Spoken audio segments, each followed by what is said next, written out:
Congressman Collins, a close ally to President Trump. Thanks for joining Bloomberg. All right, big budget vote. Now, how are you going to pay for it?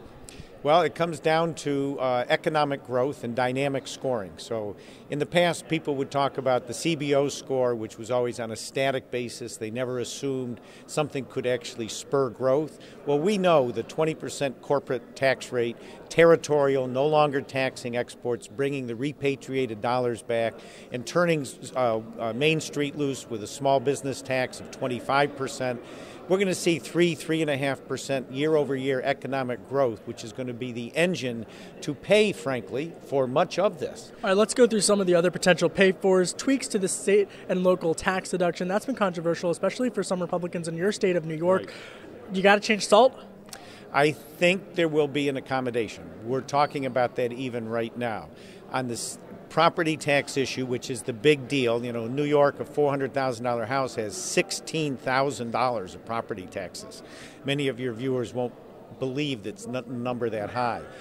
So it's, I think, going to focus on property taxes, and I think there'll be a means test of some sort. This is just me reading the tea leaves, and if we means test it at $200,000, $300,000, $400,000 of income, that protects people with, a $400,000 or $500,000 home plus mortgage interest. But I still think you're going to see the vast majority of homeowners, even in New York with an accommodation, taking the new standard deduction, which is doubled to $24,000. Okay, there's also been some talk of potentially a gas tax. I mean, everyone I'm talking to says that doesn't have a chance as a potential pay for.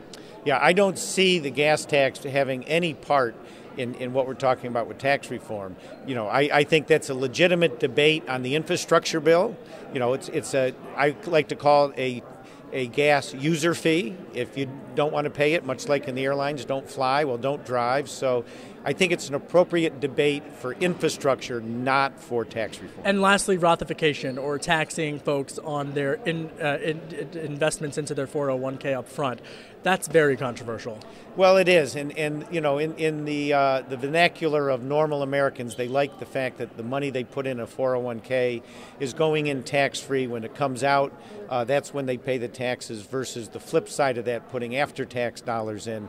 I don't know how much that would raise, but I think it would not sell well with Main Street Americans, with so many people in 401ks. I know it's on the table. Just, again, me reading the tea leaves, I would expect that may not make the final bill. Congressman, you look at the markets, which have been very strong, to say the least, but if this does not get done by the end of the year, how devastating is it for the Republican Party? I think all of us know we need this done before Christmas, or it will be devastating, because we will have disappointed our base. We disappointed them on health care. If we disappoint them on tax reform, they're quite likely in frustration to just not vote next November. In a lot of cases, elections are decided by the voter turnout.